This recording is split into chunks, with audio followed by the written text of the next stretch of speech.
Peace, Capricorn rising. Let's see what you need to keep most in mind and heart this week to help everything rise into place.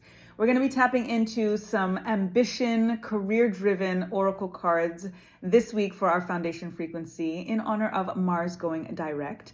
And then we're going to tap into our fundamental framework with some tarot as usual after that. So let's tap right in for the Capricorn rising collective and see what Spirit has in store for you. Unsteady, just got that previously. Things might be getting wobbly in your cash flow or business. Abrupt changes in decision making are affecting your finances. So this message just came through prior, and it is really about being very, very discerning of the energies around you, the choices that you're making, how you're delegating, how you're outsourcing, any contracts that are being signed right now to make sure that you are above board and that you are dealing with people that are above board. You don't want to get yourself into anything that's going to be hard for you to get yourself out of. You want to be in alignment with integrity. You want to be authentic, you want to be honest, and as a result, naturally, you want to make sure that you are getting yourself into relationships and dynamics, whether it's professional or personal, with people that are of that same alignment.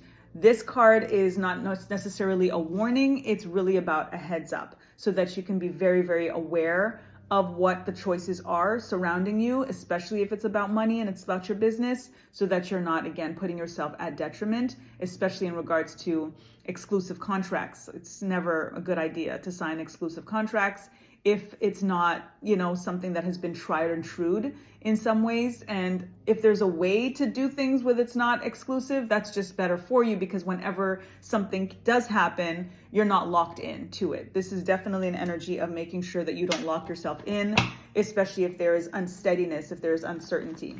So definitely a nice heads up for you there. If there is something, again, that you're in the process of this week of deciding or in dilemma, should I do this? Should I not do this? In general, retrograde energy is never an ideal time to sign contracts, to start new things, this kind of stuff, but it's hard to avoid retrograde energy. And in this regard, we have 5 days of no retrogrades, or 4 days technically of no retrogrades. No, it's about 5 days, of no retrogrades, but there's retro shade. So there's ultimately not really often a time where there's no retro shade, because we've got 5 days of no retrogrades, but we're still dealing with Mars's retro shade and then Venus's, who's going to be starting her retrograde motion on March 1st. So across the board, that is always still a thing, and you want to be mindful of the thing, especially when it comes to signing contracts, especially when it comes to people that are watching, people that might not necessarily, again, be as above board,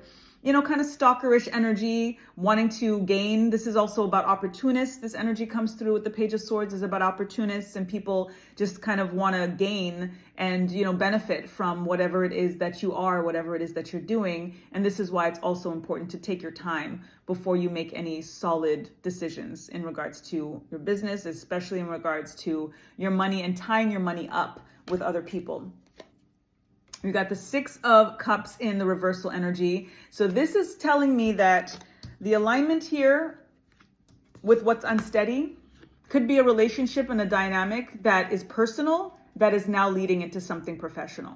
This is somebody that that's a friend that, you trust in some ways, right? Or that is trying to tell you like, hey man, it's me, it's us. Like, no, of course I'm not going to screw you over. You know what I mean? And like, you're kind of like, oh yeah, because we cool like that.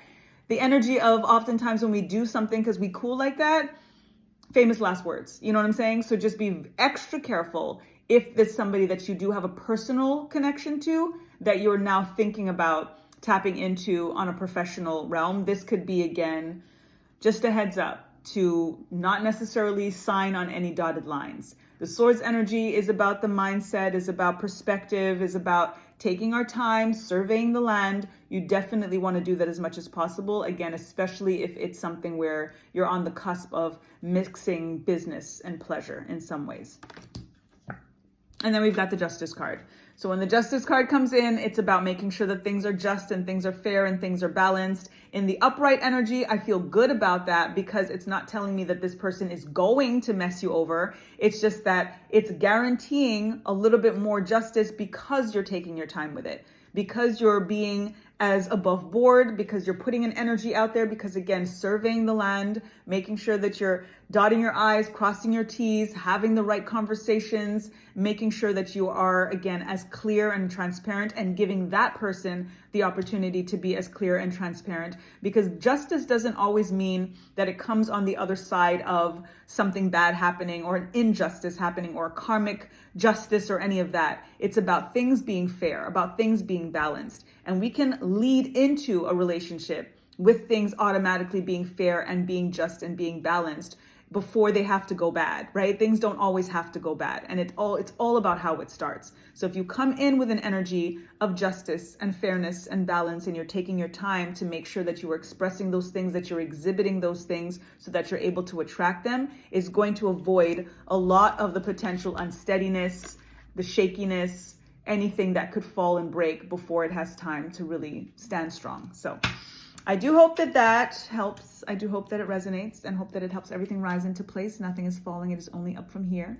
And if this does resonate, then I would love for you to put the scales of justice as an emoji in the comments below, just to remind yourself of the balance and to be more sensitive in many ways with all of the relationships, especially the personal ones, especially if they're leading into professional ones, to pay attention to any of the red flags, to pay attention to anything that, again, does feel unsteady. Chances are, and I'm somebody that looks for pink flags. I don't even wait for them to be red. You know what I'm saying? So pay attention to these things. They're not an accident. And especially if it could potentially tie you up in more ways than one, in regards to binding contracts, in regards to your money, in regards to returns on your investment, you definitely want to heed any potential warnings that could be coming through. So I hope that helps. Until the next time, peace.